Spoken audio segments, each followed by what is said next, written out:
Hi everyone, I'm Sam. And I'm Dylan. No, you're Dylan. Here we go, yeah. There. Okay. Sam there? Yeah, all right. I'm Sam. And I'm Dylan. Welcome to the final part in our Magic the Gathering Learn to Play video series. This is the video called The Next Step. In the first 5 videos, we were talking about all the rules and how to play Magic the Gathering. But now, it's that next step. Growing your collection, building your deck, and getting connected to the Magic community around you. We are here at Games and Gizmos in Redmond, Washington. There are thousands of stores just like this one all over the world that serve as hubs for the Magic community around them.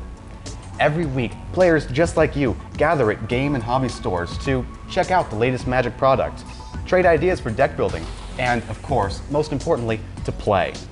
Now, to get started, you're gonna need some cards. And there are plenty of Magic products out there. I mean, look at all this stuff. Let's check out some of the products you're likely to find at your local store. These are intro packs. Perfect for the beginning player, these are ready-to-play decks based on a single theme. Each Magic set has several different intro packs. Not only do you get the deck itself, but you also get a helpful guide on the deck's main strategies. Now, building your first deck can be really exciting, and many players get their inspiration from starting with an intro pack. Well, just look at this thing. Here's the deck you get, featuring a special foil card.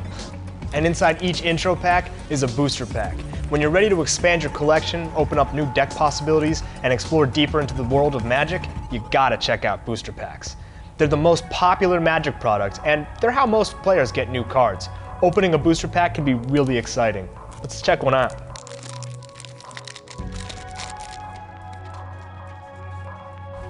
Oh, some good stuff for some decks I'm making. And maybe some cards to trade later. Now, intro packs are great for getting you started, and booster packs can expand your collection rapidly, but there are plenty of other types of Magic products you can get. Just talk to the folks at your game store and see what's available. One very cool thing to look out for: dual decks. Dual decks have not one, but 2 ready-to-play decks, so you can get started with a friend right away.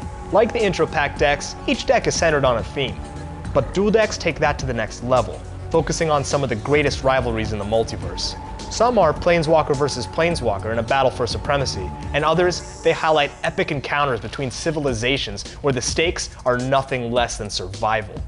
Dual decks let you and a friend take control of history and see how it plays out. But how about creating a deck of your own and making a little history for yourself? Now, many players start down this path by taking an existing deck, maybe even an intro pack or a dual deck, and making some improvements. If you're changing or expanding an existing deck though, we recommend you stay with the color or colors that are already there, and have all the lands that produce the color of mana that you need. But don't forget about artifacts. Cards that don't require any specific color of mana can be used in almost any deck. Building a deck can be challenging, but it is so rewarding taking your own deck into battle. Here are some few things to think about when creating your own deck. Magic decks have a 60 card minimum, although you can have as many cards as you like. Be careful though, usually staying at 60 cards is a good idea. It makes it more likely you'll draw the card you want in any given situation. In an earlier video, we talked about creatures being the backbone of most successful strategies. So let's start there. We recommend about 2/5 of your deck be creatures. So in a 60 card deck, that's 24 creatures. To support those creatures, another 1/5 of your deck, or 12 cards, should be other types of spells. You can use enchantments to boost your creatures, instants and sorceries to deal with opposing threats, maybe even a planeswalker or 2. Of course, to cast all these spells, you're gonna need some land, and that is the last 2/5 of your deck, or the final 24 cards in a 60 card deck. Remember, that's just a recommended starting point. As you get more duels under your belt, you'll figure out what strategies work best for you. A faster, more aggressive deck will probably use more creatures, while if you plan on using a more defensive deck, you'll likely use more spells to control the action. It's probably a good idea to focus on just 1 or 2 colors at first, but make sure to try different combinations. And don't forget to add the correct types of land based on the colors in your deck.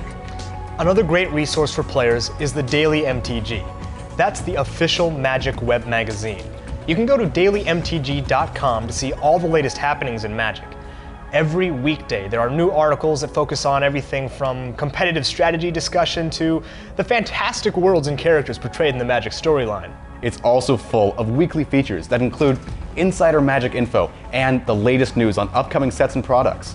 Simply, it's the destination for Magic on the web. And as we mentioned earlier, the destination for Magic near you is likely a game store like this one.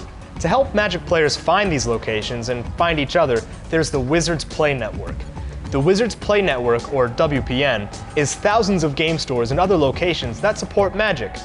These locations offer organized tournaments for casual and competitive players, with a variety of cool prizes and exclusive promo cards up for grabs. Become a part of the Magic community around you.